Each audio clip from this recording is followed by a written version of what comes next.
With Uncharted 4 coming out for the PS5 and PC this year, I figured now would be a great time to go back and take a look at the photo mode. Does it still hold up today? Well, let's find out, shall we?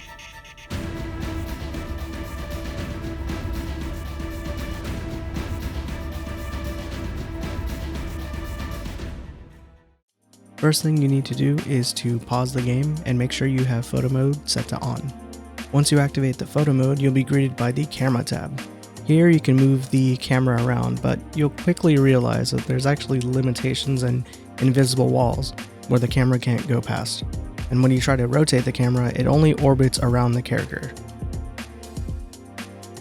There's only so much movement with the camera, so just keep that in mind when you're trying to get a shot. L1 and R1 control your dolly, and this essentially moves the camera in and moves the camera out. That's it. The last thing on the camera tab is your roll, which is controlled by the left and right D-pad.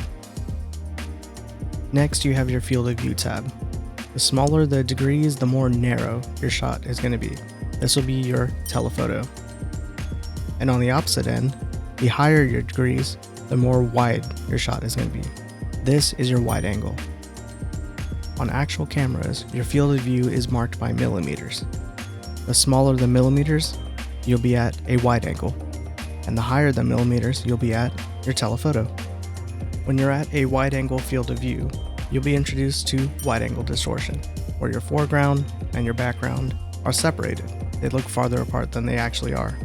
When you're at a telephoto field of view, you'll be introduced to what's known as telephoto compression, where your foreground and your background will be compressed, making it look like they're closer to each other than they actually are. Here you have the depth of field tab. Once you turn it on, this will introduce your background blur, or bokeh.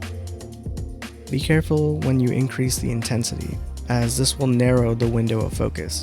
Notice how Nathan's head is in focus but his back isn't.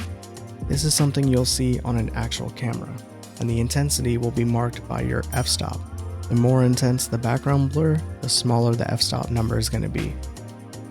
Best thing to do in this situation is to max out your blur, focus what you'd like to focus. So in this case, I'm going to focus Nathan's head, and then decrease your intensity until you get a desired look. These next couple of tabs are pretty self-explanatory. You have your filter and you have your frames. These are just personal preference. Use them to your liking. For the filter, there is an intensity tab. If you like a filter but think it's a little too strong, you can always turn down the intensity. Next, you have your vignette. A vignette darkens up the edges so your eyes get directed towards the center of the screen. Here you can change how far the vignette pushes in and also how light or dark you want the vignette to be. Be subtle with this, as you can make or break an image with this.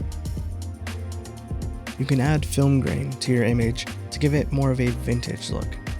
This is more of a personal taste, and personally, I'm not a big fan of film grain, so I'm just going to go ahead and turn it off. Next, you have your brightness, and adjust this if need be. In this case, I'm not going to adjust it. I'm pretty happy with how the brightness looks. In the sharpness tab, you can either sharpen up or soften your image. Sharpening your image may come in handy when it comes to the finite details. Take a look at the rope on Nathan's hip. Which one of these looks good to you? Let me know. If you have motion in your image, you have the ability to control motion blur. Unfortunately, there's no motion in this picture, so I have no need to adjust it. If you're wondering how this relates to a real camera, motion blur is controlled by your shutter speed. A faster shutter speed will mean less motion blur, and a slower shutter speed means you'll get more motion blur.